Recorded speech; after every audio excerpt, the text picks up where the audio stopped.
ওনার এমন কথা শুনে মুহূর্তে মাথা ঘুরে গুলিয়ে উঠলো আমার।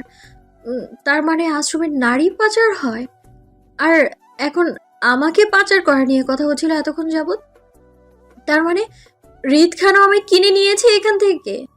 উনি ফাদার মাদার মির্জা শেখ এগুলোর সাথে নারী পাচারে সামিল রয়েছে যৌথভাবে।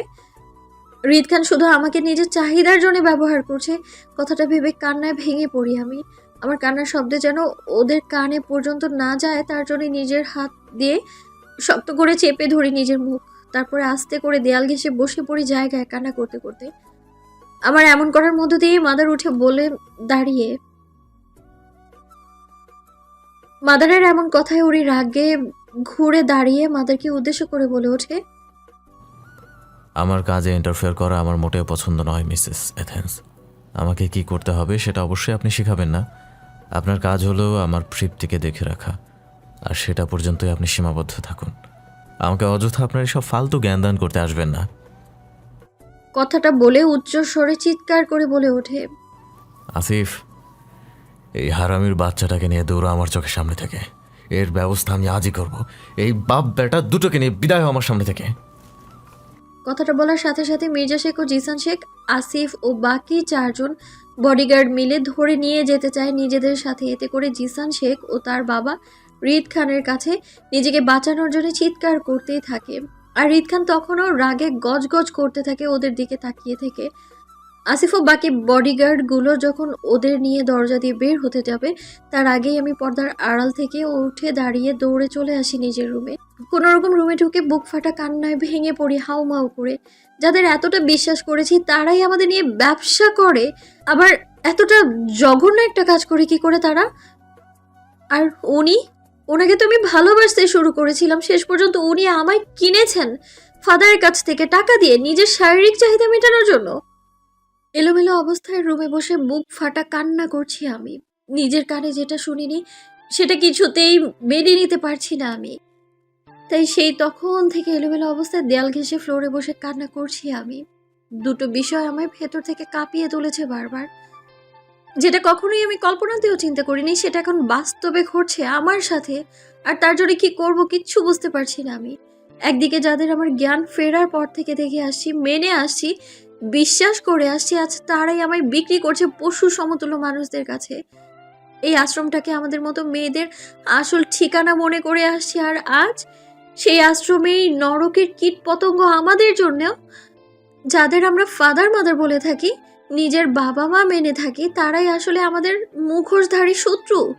আর উনি রিদ খান, ওনার মধ্যে তো আমি নতুন করে বাঁচতে শিখেছিলাম, ওনাকে তো আমি ভালোবাসতে শিখেছিলাম, ওনাকে আমি আমার জীবন, আমার আপনজন মনে করেছিলাম। আর উনি উনি আমায় পণ্য হিসেবে কিনেছেন ওদের কাছ থেকে, তাও নিজের চাহিদার জন্য। উনি তো বলেছিল আমি নাকি ওনার আপনজন। তাহলে কোনো মানুষ কি তার আপনজনের সাথে এমনটা করে? তাকে কি কখনো কারো কাছ থেকে কিনে নিতে পারে কেউ? উনি কি করে পারলো এটা আমার সাথে করতে? কি করে? কথাটা ভেবে আমি আরো ফুপিয়ে কেঁদে উঠি। কান্না করতে করতে একটা সময় আমার মাথায় আসে কেউ বর্ষার কথা, যে ওরা তো এই বিষয়ে কিছুই জানে না। আমার মতো তো ওরাও এই আশ্রমের রিস্কে আছে, ওদেরকে তো বিক্রি করতে চায় এরা। তাহলে ওদেরও তো আমার বাঁচাতে হবে এই পশুদের হাত থেকে। কথাটা ভেবে আমি নিজের দু হাতে চোখে পানি মুছে উঠে দাঁড়াই কে আর বর্ষার উদ্দেশ্যে। ওদের সত্যিটা জানাতে হবে বলে আমি রুমের দরজা ধরে বাইরে যাব, তার আগেই রুমের মধ্যে প্রবেশ করে রিদ খান। চোখে মুখে রাগ রাগ ভাব থাকলেও আমার দিকে তাকায় কাতর চোখে। দেখে মনে হচ্ছে সবকিছুর উপর উনি অনেক বেশি ক্লান্ত হয়ে পড়েছে। আমি ওনার এমন দৃষ্টি দেখে মুহূর্তে কেঁপে যাই, কারণ আমি জানি এই চোখের পেছনে আসল চেহারাটা কি। আমিও চোখ মুখ শক্ত করে দাঁড়িয়ে পড়ি ঠায় জায়গায়। উনি আমাকে এক পলক উপর থেকে নিচ পর্যন্ত চোখ বুলিয়ে নিয়ে কপাল কুঁচকে বলে ওঠে, কি ব্যাপার, তোমার এই অবস্থা কেন? নিজেকে এমন এলোমেলো অবস্থায় রেখেছো কেন? ওনার এমন কথা ঘৃণিত চোখে তাকাই আমি ওনার দিকে। আমার সেই চোখে ওনার জন্য শুধু রাশি রাশি ঘৃণায় ভরপুর হয়ে আছে, অন্য কিচ্ছু না। আমি ওনার দিকে ঘৃণিত চোখে তাকিয়ে থেকে দাঁতে দাঁত পিষে চুপ করে ঠায় জায়গায় দাঁড়িয়ে থাকি, কোনো রকম কথা না বলে। আমাকে এমন করতে দেখে উনি সন্দেহ দৃষ্টি নিক্ষেপ করেন আমার দিকে। কি হয়েছে জানার জন্য আবারও প্রশ্ন করে বলে ওঠে, কি হয়েছে তোমার? কথা বলছো না কেন? ওনার এমন কথায় আবারও চুপ হয়ে যাই আমি। আমায় চুপ থাকতে দেখে উনি হালকা বিরক্তি নিয়ে কিছুটা এগিয়ে আসে আমার দিকে। আমার সামনে দাঁড়িয়ে আমার গাল স্পর্শ করতে যাবে তার আগেই আমি দু কদম পিছিয়ে যাই ওনার থেকে। আর ওনাকে উদ্দেশ্য করে চিৎকার করে বলে উঠি, একদম আপনার ওই নোংরা হাতে আমার টাচ করবেন না আপনি। আমার এমন কথা শুনে ঠায় জায়গায় দাঁড়িয়ে পড়ে হৃদ খান। আমি কি বলতে চাইছি সেটা বুঝতে না পেরে প্রশ্নসিক্ত চোখে তাকিয়ে থেকে আপনা আপনি বলে ওঠে। মানে? ওনাকে আমার সামনে অবুঝ সাজতে দেখে মুহূর্তে কেঁপে যাই আমি। উনি এত কিছু করেও আজ অবুঝ সাজার চেষ্টা করছে আমার সাথে। এতটা বড় একটা জঘন্য কাজ করেও দিব্যি আমার প্রশ্ন করছে কি হয়েছে। এটা ভাবতেই তেলে বেগুনে জ্বলে উঠি আমি। সেই পোড়া ভাবের রেশ ধরে ওনাকে তেজি সুরে বলে উঠি, মানেটা আপনি বুঝতে পারছেন না মিস্টার খান? হ্যাঁ, বুঝতে পারছি না, বুঝাও আমাকে। ওনার এমন কথায় রাগে গা রিরি করছে আমার। একটা মানুষ কতটা ন্যাকামো করতে পারে এইসব বিষয়ে আল্লাহই জানে। উনি এইমাত্র ফাদারের রুম থেকে নারী পাচারের বিষয় নিয়ে কথা বলে এসেছে ওদের সাথে, আর এখন আমার রুমে আসতে আসতেই বলছেন যে সে এ বিষয়ে কিছুই জানে না। আসলে সে কিছু বুঝতে পারছে না। এই লোক যে কতটা ক্রিমিনাল মাইন্ডের সেটা কারো বোঝার ক্ষমতা নেই। আর এখনও উনি আমার সাথে অবশ্যই যে তার প্রমাণ করছেন। ওনার এমন ভাব দেখে রাগে রিরি করতে করতে বলে উঠি আমি, সেটাই তো, আপনার তো না বোঝারই কথা তাই না? আসলে আপনি এই বিষয়ে অবুঝ না সাজলে করবেনটা কি? আমাদের নিয়ে ব্যবসা কি করে করবেন আপনি? আমার এমন কথার মানে হয়তো উনি কিছু বুঝতে পেরেছে, তাই তো চোখে মুখে সাথে সাথে ভয়ের ছাপ ফুটে ওঠে তার। তাই ভয়ের তো দৃষ্টিতে তাকিয়ে থেকে আস্তে করে বলে ওঠে, মানে? আমার এমন কথার মানে হয়তো উনি কিছু বুঝতে পেরেছে, তাই তো চোখে মুখের সাথে সাথে ভয়ের ছাপ ফুটে ওঠে তার। ভয়ের তো দৃষ্টিতে তাকিয়ে থেকে আস্তে করে বলে ওঠে, এত মানে মানে কেন করছেন মিস্টার খান? না বোঝার মতো তো কিছু বলিনি আমি। আপনারা আমাদের নিয়ে ব্যবসা করেন সেটার কথাই বলছি আমি। কতদিন যাবত করছেন মেয়ে নিয়ে এই দেহ ব্যবসা? আমার এমন কথায় ভূত দেখার মতো করে চমকে ওঠেন উনি। আমাকে বোঝানোর জন্য উনি আমার দিকে এগিয়ে আসতে আসতে বিনিময় সুরে বলেও, রিত, প্লিজ শান্ত হও। যা কিছু হচ্ছে সেটা তুমি বুঝবে না। তুমি এখনো অনেক ছোট। আমি আছি তো। সঠিক সময় আসলে সব খুলে বলবো তোমাকে। রিত, প্লিজ আমার উপর ভরসা রাখো। আমি তো আছি তোমার পাশে, তোমার কিচ্ছু হবে না। কথাগুলো বলেই উনি আমার দু কাঁধে হালকা হাতে চেপে বোঝানোর চেষ্টা করতে থাকে। আমি ওনাকে আমায় স্পর্শ করতে দেখে সাথে সাথে রাগে ফেটে পড়ি। আজ যেন রাগটা আমার বেশি পাচ্ছে বরাবরের মতো। তাই আমি ওনার সামান্য স্পর্শটাও সহ্য করতে না পেরে নিজের দু হাতের সর্বোচ্চ জোরে ধাক্কা দিয়ে নিজে থেকে দূরে সরিয়ে দিই তাকে। উনি হঠাৎ এমন কিছুর জন্য মোটেও প্রস্তুত ছিল না। আমার হঠাৎ ধাক্কায় দু কদম পিছিয়ে যায় হৃদ খান। আর আমি ওনাকে ধাক্কা দিয়ে চিৎকার করে বলে উঠি, একদম আমায় টাচ করবেন না। আপনার প্রতিটা ছোঁয়া আমার ঘিন্ন ঘিন্ন লাগে। একদম সহ্য করতে পারি না আমি আপনার এগুলো। আপনি আমার কাছ থেকে দূরে থাকেন। আমার মতো কতটা মেয়েকে আপনি কিনেছেন নিজের শারীরিক চাহিদা মেটানোর জন্য বলেন তো? কয়টা মেয়ের জীবন নষ্ট করেছেন আপনি আমার মতো? আমার বাকি কথাগুলো শেষ করার আগেই হৃদ খান সাথে সাথেই আমার গালে ঠাস করে কষে একটা চড় বসিয়ে দেয়। বামে ঝুঁকে গিয়ে ডান গালে হাত ধরে দাঁড়িয়ে থাকি জিম ধরা অবস্থায়। কারণ উনি হঠাৎ আমায় চড় মেরে বসবেন সেটা আমি ভাবতেও পারিনি। আমি ঝিম ধরা অবস্থায় দাঁড়িয়ে থাকতেই উনি আবারও আমার কাঁধ ধরে টেনে তুলে অন্য গালে চড় বসিয়ে দেয়। এবার আগের যে আরও ঝিম ধরে যায় ভাবটা, দুই গুণ বেশি হয় ঝিম ধরা ভাবটা। দুই গালে হাত দিয়ে দাঁড়িয়ে থাকতেই উনি শক্ত হাতে এক হাতে আমার চুলের মুঠি আর অন্য হাতে আমার গলা চেপে ধরে সাথে সাথেই দেয়ালের সাথে চেপে ধরে ঠাস করে চোখ দিয়ে যেন তার রাগ টকবগিয়ে পড়ছে, আগুন বের হচ্ছে চোখ থেকে। চোখে মুখের সাথে সাথে হিংস্রতা ফুটে ওঠে, যা আমি আজ পর্যন্তও দেখিনি ওনার চোখে। আমার জন্য দেখিনি, কিন্তু আজ দেখতে পাচ্ছি এটা। এটা দেখেই আমি ভয়ে আরো সিটিয়ে যাই। উনি সেই হিংস্রতার রেশ টেনে আমায় বলে ওঠে, তোর কি মনে হয় আমি মেয়েদের জীবন নষ্ট করে বেড়াই? তোর যা মনে হয় আমি তাই করি। এবার বল, তুই আমার কি করতে পারবি? তুই পুলিশের কাছে যাবি, চল, তোকে আমি নিয়ে যাচ্ছি সেখানে।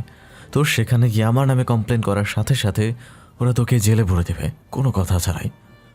কারণ হৃদ খান এমনি এমনি মাফিয়া কিং হয়েছে না। দেশের পুরো প্রত্যেকটা থানার পুলিশ আমার পকেটে রাখা। তুই যার কাছে যাবি ঘুরে ফিরে আমাকেই পাবি। আর বাকি রইল আমার শারীরিক চাহিদার কথা, তাই না? তোর কথা মতো তোকে তো আমার ইউজ করার কথা আমার, তাই তো? কারণ তুই তো আমার টাকায় কেনা নারী। ওকে চল, আজই সেই কাজটাও সেরে ফেলি। তোর সাথে আমার শারীরিক চাহিদাটা মিটিয়ে নেই। উনি কথাগুলো শেষ করেই আমার আরও এক ধাপ কাছে এসে গলা চেপে ধরে শক্ত হাতে। ওনার নিঃশ্বাসে প্রশ্বাসের সাথে আমি নিঃশ্বাস বাড়ি খাচ্ছে আমার। উনি আমার চোখে মুখের দিকে অগ্নিদৃষ্টিতে তাকিয়ে থেকে রাগে রি রি করতে করতে দাঁতে দাঁত চেপে বলে ওঠে, আমাকে খ্যাপাস না, হ্যাঁ? আমাকে খ্যাপালে তার পরিণতি খুব ভয়ানক কিছু হবে, যেটা মেনে নেয়া তোর বা অন্য কারোর স্বাদের বাইরে কিছুই হবে। আমাকে কোনো কাজের জন্য বাধ্য করিস না কখনোই, কারণ বাধ্য থাকাটা আমার রক্তে নাই। আর তোর মতো মেয়েকে 2 মিনিটও লাগবে না আমার দুনিয়া থেকে গায়েব করে দিতে। তাই আমি যা চাই তাই আমাকে করতে দে, নয়তো। ওনার এমন হাড় কাঁপানো কাজে ও কথায় ভেতর থেকে নাড়িয়ে তোলে আমায়। আমি আবারও ওনার এমন ভয়াবহ রাগের শিকার হলাম। আমি ওনার সাথে কাটানো 6টা মাস ভুলে গিয়েছিলাম ওনার এই ভয়ানক রাগের কথা, কিন্তু আজ আবারও মনে হয়ে গেল ওনার সেই গুন্ডামি রূপের কথা। আর মনে হওয়ার সাথে সাথে যেন ভয়টা আরো দ্বিগুণ বেড়ে গেল আমার ওনার জন্যে। আমার সেই সাথে ঘৃণাটাও হচ্ছে আগের চেয়ে দ্বিগুণ। কারণ প্রথম প্রথম মনে হতো উনি শুধু মানুষ মারে নির্দয় ভাবে, কিন্তু আজকে জানতে পারলাম উনি আমাদের মতো মেয়েদেরকে নিয়েও ব্যবসা করে। আর এতে করেই ঘৃণাটা যেন প্রচুর হচ্ছে আমার। আমি সেই ঘৃণার রেশ ধরে ওনাকে বাকি কথাগুলো শেষ করতে না দিয়ে ওনার থেকে নিজের গলাটা ছাড়ানোর চেষ্টা করতে করতে আটকে আসা গলায় বলে উঠি, নয়তো কি? আপনি আর কতটা ক্ষতি করবেন আমাদের? আপনি মানুষ নামে আস্ত একটা পশু সমতুল্য। আপনি আপনি সহ এই আশ্রমের প্রত্যেকটা লোক নারী পাচারে সামিল রয়েছে। ফাদার মাদার মির্জা শেখ, তার ছেলে জিসান শেখ, সাথে আপনিও। না জানি আপনাদের সাথে আর কে কে আছে। আমি আপনাদের সবার মুখোশ সবার সামনে তুলে ধরবো, পুরো সমাজের সামনে। ভয় পাই না আমি কাউকে। মরলে মরবো, তবুও আপনাদের সমাজের সামনে তুলে ধরবো, তারপর মরবো। এর আগে নয়। যে আপনারা মেয়ে ব্যবসা করেন বেড়ান, ছি! আমার এমন কথায় যেন উনি আরো রেগে যায় দ্বিগুণ। হিংস্র প্রাণীর মতো খেপে গিয়ে আমার গলা আরো শক্ত করে চেপে ধরে দেয়ালের সাথে বাড়ি খাওয়ায়। ওনার আমার গলা শক্ত করে ধরায় আমি এবার ঠিক করে নিঃশ্বাসও নিতে না পেরে কাশতে কাশতে হাঁ হয়ে নিঃশ্বাস নেওয়ার চেষ্টা করতে থাকি।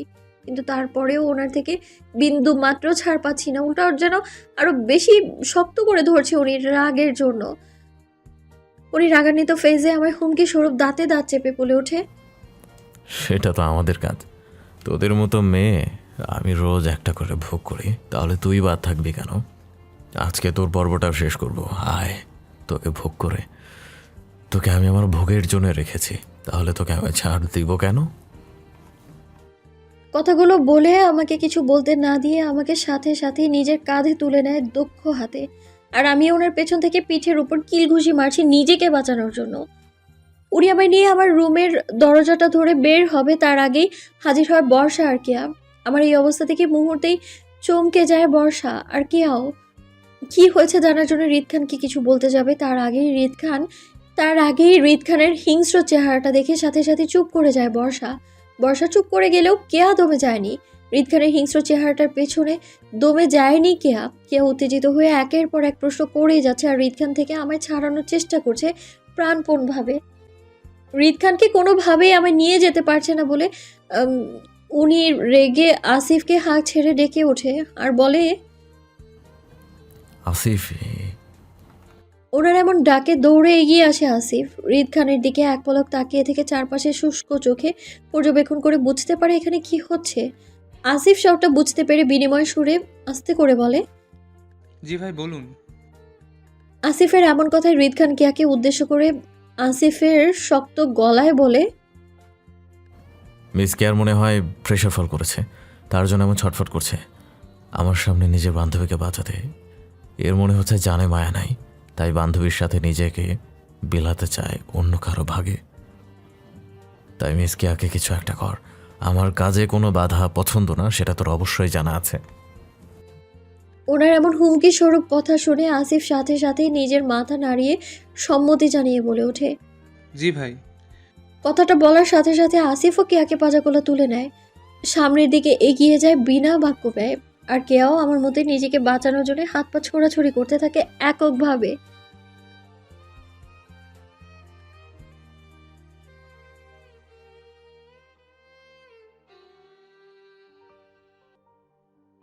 আমার সাথে সাথে কেয়াকেও ধরে বেঁধে নিয়ে যাওয়া হচ্ছে রিদ খানের সাথে। আমাকে আর কেয়াকে যখন রিদ খান জোর করে নিয়ে যাচ্ছিল, তখনও বর্ষা চুপ করে পাশে দাঁড়িয়ে দেখছিল সবটা করুণ চোখে, কাউকে কিছু না বলে। এতে করে আমি আর কেয়া যতটা না অবাক হয়েছিলাম, তার চেয়ে বেশি অবাক হয়েছিলাম যখন বর্ষা রিদ খানের ডাকে সাড়া দিয়েছিল। আমাকে রিদ খান কাঁধে তুলে কিছুটা পথ এগিয়ে যেতেই হঠাৎ থেমে গিয়ে পেছন ফিরে না তাকিয়ে বর্ষাকে উদ্দেশ্য করে আদেশ স্বরূপ বলে ওঠে সে। মিস বর্ষা, আপনাকে আমার আজকের রাত্রে প্রয়োজন হতে পারে, তাই কোনো রকম কথাবার্তা না বলে চলুন আমার সাথে। ওনার এমন কথায় বর্ষাকে কি বোঝালো জানি না, তবে সাথে সাথেই বর্ষার চোখে মুখে ভয়ের ছাপটা স্পষ্ট ফুটে ওঠে।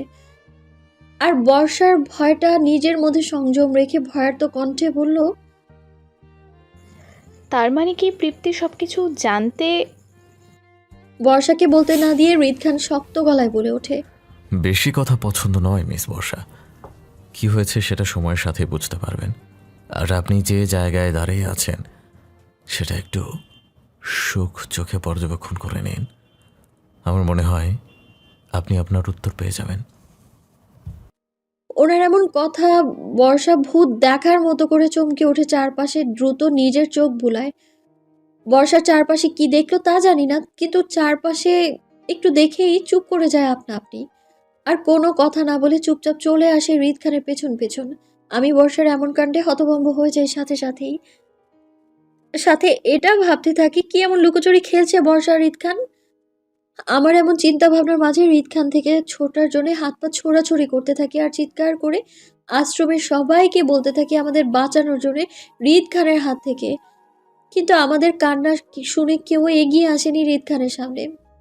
উল্টো পেছন থেকে মাদার লুকিয়ে দাঁড়িয়েছিল একটা পিলারের পেছনে, হয়তো আমাদের মধ্যে সবকিছু শুনতে পেয়ে আড়ালে থেকে। মাদার রাগান্বিত ফেস দেখে বুঝতে পারি আমি এটা হয়তো এখন অজানা কোনো জাল বুনবে আমাদের জন্য, নয়তো নতুন কোনো ফাঁদ আটবে আমাদের জন্য। রিদ খানের রুমে বসে আছি আমি আর কেয়া, বর্ষা। আমি আর কেয়া এখান থেকে ছোটার জন্য আপ্রাণ চেষ্টা করলেও বর্ষার স্বাভাবিক অবস্থায় নিজের দু হাতে মাথা চেপে ধরে নিচের দিকে তাকিয়ে বসে আছে সেই কখন থেকে চুপটি করে। রিদ খান আমাদের তিনজনকে এই রুমের ভেতর রেখে সেই কখন যে গায়েব হলো, সে এখন কোথায় আছে তাও কিছু জানি না। শুধু জানি আমাদের এখানে বন্দি অবস্থায় রেখে গেছে। আমি আর কেয়া ছোটার চেষ্টা করতে করতে একটা সময় ক্লান্ত হয়ে বসে পড়ি জায়গায়, কিন্তু তখনও বর্ষার কোনো রকম হেলদোল নেই। ও জায়গায় চুপটি করেই বসে আছে। বর্ষাকে আপন করতে দেখে রাগে আর বিরক্তিতে ফেটে পড়ছি আমি আর কেয়া। একটা মানুষ হঠাৎ করে এতটা স্বার্থপর কি করে হতে পারে জানা ছিল না আমার। আজ বর্ষাকে দেখে বুঝতে পারছি আমি এটা। রাগে ফেটে পড়া ভাব নিয়ে ঠাস করে জায়গায় বসে থাকে শান্ত হয়ে। আমি শান্ত থাকলেও কেয়া যেন কোনোভাবেই শান্ত থাকতে পারছে না। কেয়া রাগে বিরক্তি নিয়ে পাশে থাকা ফুলের টবটা নিয়ে ফ্লোরে ছুঁড়ে মারে, চিৎকার করে বর্ষাকে উদ্দেশ্য করে বলে ওঠে, তুই কি চাস বর্ষা, একটু বলবি আমাদের প্লিজ? কারণ তোর এই নাটকটা নিতে পারছি না আমরা কেউ। সিরিয়ালি তোর মতো মেয়ে আমি আমার জীবনে খুবই কমই দেখেছি। কিসের এত ভাব ওই রিদ খানের সাথে তোর, হ্যাঁ? যার জন্য আমাদের দুই এতটা কষ্ট দিতে দ্বিধাবোধ করছিস না? কি হয় তোর ওই রিদ খান, হ্যাঁ? নিস্তব্ধ পরিবেশে কেয়ার প্রতিটা শব্দ ছিল প্রতিধ্বনির মতো, প্রতিটা কথা ছিল ঝংকারের মতো। কেয়া উচ্চ চিৎকারেও ছিল বর্ষার শান্ত দৃষ্টিভঙ্গি। বর্ষা আগের ন্যায় চুপটি করে মাথা নিচু করে বসে আছে চুপচাপ। বর্ষাকে চুপ থাকতে দেখে এবার আমিও যেন রাগে ফেটে পড়ছি কেয়ার সাথে সাথে।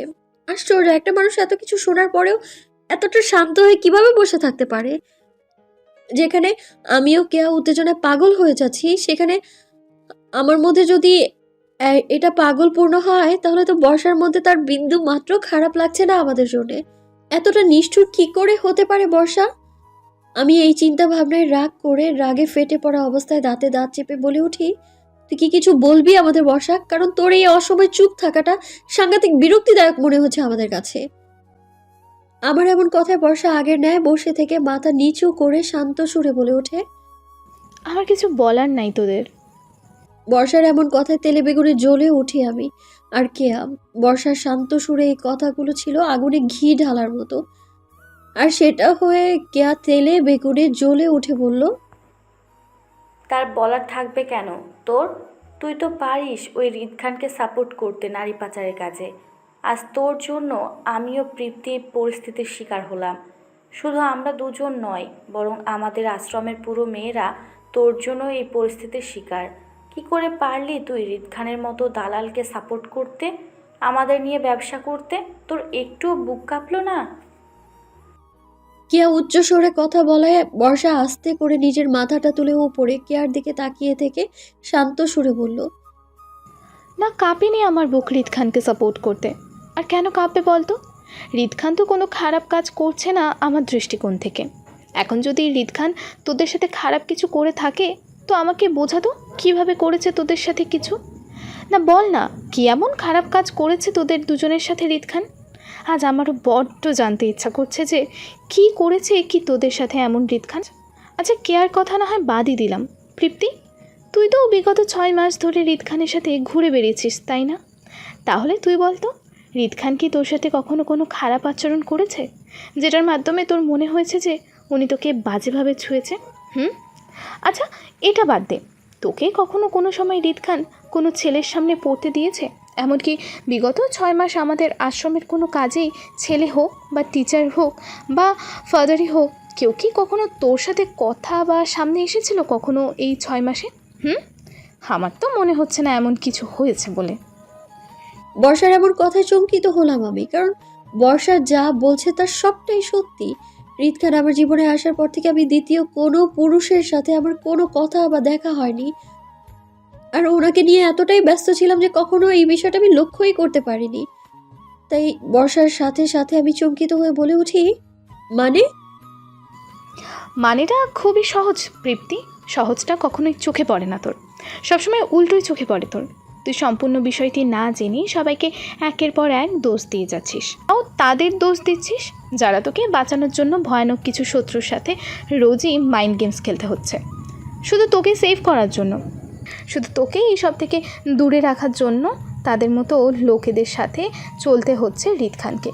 তোর সাথে সাথে আমার মতো হাজার মেয়ে জীবন বাঁচাতে আজ তোর কাছে রিদ খানের মতো ব্যক্তিকে হতে হয়েছে চরিত্রহীন, লম্পট, স্বৈরাচারী মানুষ। বর্ষার এমন কথায় মুহূর্তেই চমকে উঠে দাঁড়িয়ে পড়ি আমি। বর্ষার কথায় আমার সারা শরীর যেন সাথে সাথে হিম ধরে বরফের মতো জমে যায় এইসব কথা শুনে। কি বলতে চাচ্ছে বর্ষার রিদ খানের সম্পর্কে সেটা ঠিক করে বুঝতে না পেরে জমে যাওয়া অবস্থায় কাঁপা কাঁপা গলায় বলে উঠি, মানে? আমার এমন কথার পেছনে কেয়া কপাল কুঁচকে বলে ওঠে বর্ষাকে, তোর কথার মানে আমরা বুঝতে পারছি না বর্ষা। তবে তুই যাই বলতে চাইছিস তা কি প্রুভ করতে পারবি আমাদের? কারণ আমরা তোকে বিশ্বাস করি না। কেয়ার এমন কথায় বর্ষা কেয়ার দিকে এক পলক তাকিয়ে থেকে স্মিত হেসে আবারও আগের ন্যায় বলে ওঠে, আমাদের সত্যটা মানতেই সবচেয়ে বেশি কষ্ট হয় কেয়া, কিছুতেই মানতে চায় না। আর সেটাও আজ তোদের হচ্ছে, সেটা আমার সাথে হয়েছিল প্রথমে। বর্ষার এমন কথায় আমি ও কেয়া একসাথে সাথে বলে উঠি, মানে তোর সাথে হয়েছে? কি বোঝাতে চাইছিস? আমাদের কৌতূহল ভরা দৃষ্টি দেখে কিছুক্ষণ চুপ করে থেকে তাকিয়ে রয় বর্ষা। খানিকক্ষণ বসে থেকে একটা দীর্ঘশ্বাস ছেড়ে হঠাৎ আমাদের উদ্দেশ্য করে বলে ওঠে, তোদের হয়তো মনে আছে রিদ খান এর আগেও আমাদের 3 জনকে ঠিক একইভাবে ধরে এনেছিল জোর করে। আর সেই দিন আমাকে 2 ঘন্টা রিদ খানের সাথে একটা বন্ধ রুমের ভেতর থাকতে হয়েছিল। সেদিন কি হয়েছিল ওই বন্ধ রুমের ভেতর আমার সাথে তা তোদের দুজনেরই অজানা। বর্ষার এমন কথায় মুহূর্তে কপাল কুঁচকে আসে আমার আর কি। আর বর্ষার দিকে সন্দেহ দৃষ্টিতে তাকিয়ে থেকে আমি বলে উঠি, মানে কি হয়েছিল সেদিন? আমার এমন প্রশ্নে আবারও বর্ষা বলে ওঠে, সেদিন যখন রিদ খান আমাকে বন্ধ দরজার ভেতরে আটকে রেখে একা ওনার সাথে, তখন আমি পাগলের মতো চিৎকার করেছিলাম ওনার থেকে বাঁচার জন্য। আর এটা সেটা ওনার দিকে ছুঁড়ে মারছিলাম যাতে উনি আমার কাছে আসতে না পারে। আমি ভয়ে এতটাই আতঙ্কিত হয়েছিলাম যে আমি এটাই লক্ষ্য করতে ভুলে গিয়েছিলাম যে উনি কখনো আমার কাছে এসে দাঁড়ায়নি, বরং আমার থেকে বেশ দূরে দাঁড়িয়ে আছে, আমার দিকে তীক্ষ্ণ দৃষ্টি তাকিয়ে। আমি যখন লাগাতার ওনার দিকে এটা সেটা ছুঁড়ে মারছিলাম, কোনোভাবেই আমাকে শান্ত করা যাচ্ছিল না। তখন একটা সময় উনি আমার ওপর ক্ষিপ্ত হয়ে রাগে এক ধমক দিয়ে বসে জোরে, দূর থেকেই তাও আবার। আমি ওনার হঠাৎ ধমকে ভয়ে চমকে চুপ করে যাই, আর শান্ত দৃষ্টিতে ওনার দিকে তাকাতেই উনি আমাকে বোঝায় যে উনি আমার কিছুই করবে না, আমাকে শান্ত হয়ে ওনার কথাগুলো শুনতে। আমি প্রথমে ওনাকে বিশ্বাস না করলেও খানিকক্ষণ পর আমি নিজ থেকে ওনাকে বিশ্বাস করতে শুরু করি, কারণ হৃদ খান আমাকে আমাদের আশ্রমের সকল রেকর্ড দেখিয়ে যাচ্ছিল, যেটা দেখে আমি সাথে সাথে স্তব্ধ হয়ে যাই। উনি আমাকে ভিডিও করা রেকর্ডগুলো দেয় ওনার রুমের টিভির মধ্যে, যেখানে দেখা যাচ্ছিল ফাদার মাদার মির্জা শেখ ও তার ছেলে জিশান শেখের সাথে ভিন্ন পলিটিক্সের লোক নারী পাচারের বিষয় নিয়ে আলোচনা করছে ও কীভাবে আরও মেয়েদের সংগ্রহ করা যায় সেটা নিয়ে আলোচনা করছে। কোনো একটা পার্টিতে, খুব সম্ভবত হৃদ খানের পার্টি এটা হবে, কারণ হৃদ খান তোকে যেদিন ওনার সুইমিং পুলের পানিতে ফেলে দিয়েছিল সেদিন ঘটনাটা ছিল এটি। কারণ আমি তোকে আর কেয়াকে পার্টিতে শুরু হওয়ার আগেই নিয়ে সেদিন চলে যাওয়াতে আমরা তিনজনই বেঁচে গিয়েছিলাম সেই দিনকার মতো, কারণ আমাদের সাথে আসা বাকি মেয়েগুলোকে সেদিন পার্টিতে কেউ না কেউ কিনে নিয়েছিল পার্টিতেই। আমরা তিনজনই পার্টিতে কারো চোখে পড়িনি, কিন্তু তৃপ্তি পড়েছিল হৃদ খানের চোখে। তাই হৃদ খান সেদিন আমরা চলে আসার পর তৃপ্তির সকল খবর বের করে লোক লাগিয়ে, আর সেটা ছিল আমাদের তিনজনেরই সৌভাগ্য। তারপর হৃদ খান সবসময় দেশ বিদেশে থাকেন, সিলেট কখনো আসা হয় না, কিন্তু এই যাত্রায় আসেন কোনো ব্যবসায়িক প্রজেক্টের জন্য। কারোর সাথে শত্রুতার রেস ধরে আসে তাকে মারতে। এখানে এসেই জানতে পারে সে ব্যক্তি ভিন্ন অপকর্মের সাথে জড়িত, এমনকি নারী পাচারও। হৃদ খান মেয়ের প্রতি কোনো রকম ভালোবাসা না থাকলেও নারীদের প্রতি শ্রদ্ধা ছিল প্রথম থেকে।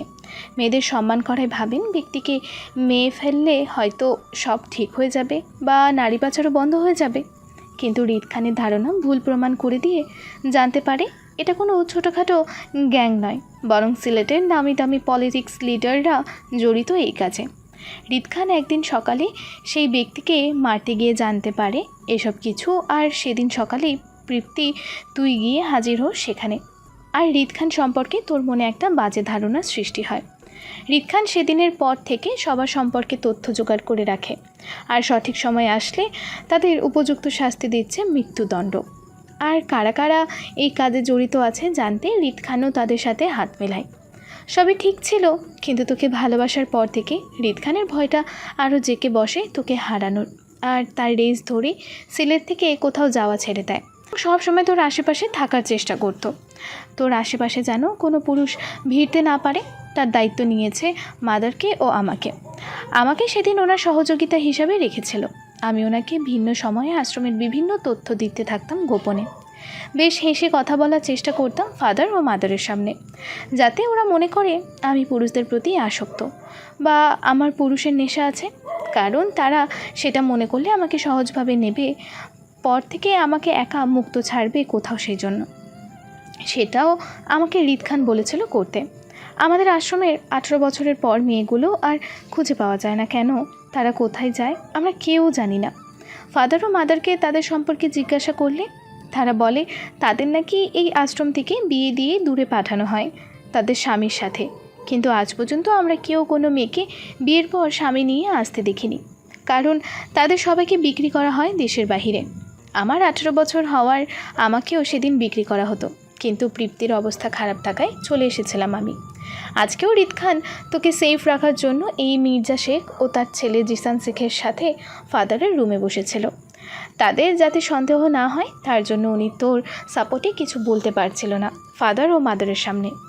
কিন্তু একসময় ঝগড়ার রেস ধরে হৃদ খান সেখান থেকে আসিফ দিয়ে মির্জা শেখ ও তার ছেলে জিসান শেখকে বের করে আনে মারার জন্য, কারণ তাদের দুজনকে মেরে দিলে হয়তো আর বাকি কেউ থাকবে না এই পলিটিক্সের মধ্যে। শুধু ফাদার ও মাদার ছাড়া আমরা এতদিন সততার সাথে চলে এসেছি, কিন্তু আজ তোর পাগলামিতে হয়তো মাদার কিছুটা বুঝতে পেরেছে, আর যদি কিছু বুঝতে পারে আমাদের সব কিছু নষ্ট হয়ে যাবে যা এতদিন ধরে প্ল্যান করে এসেছিল। বর্ষার শান্ত সুরে কথাগুলো শুনতেই মুহূর্তেই হাঁটু গেড়ে ফ্লোরে বসে পড়ি আমি। এতটা সত্য জানার পর আমার যেন কষ্টটা আরো দ্বিগুণ লাগছে। বুক ফেটে কান্না আসছে আমার ওনার জন্য। কি করে পারলাম আমি ওনাকে নিয়ে সন্দেহ করতে? উনি আমার জন্য প্রতিনিয়ত কষ্ট করে আসছে, আর আমি আমি ওনাকে কষ্ট দিলাম।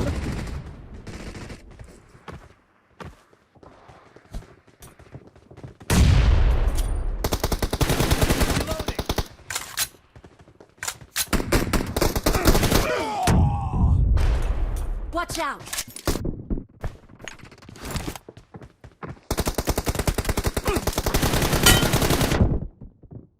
Watch out!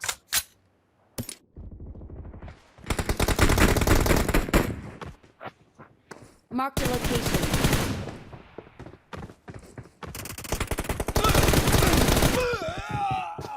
Watch out!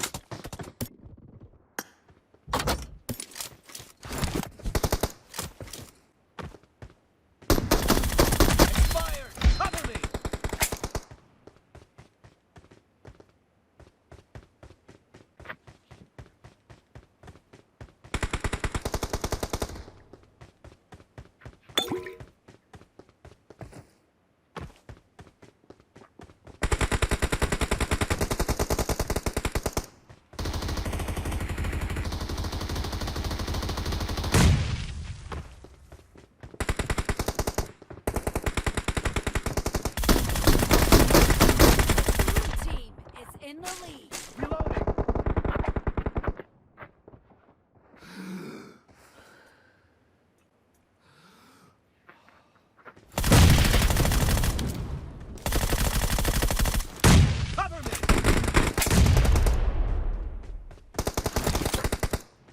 Marked a location.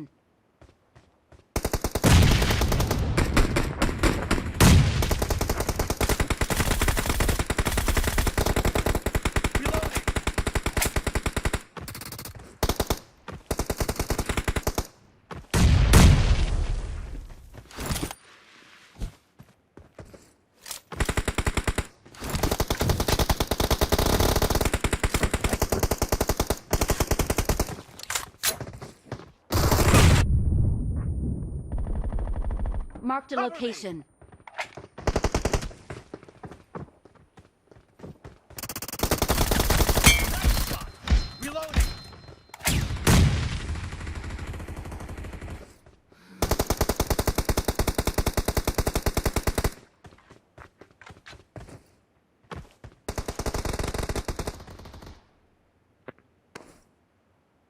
Marked a location.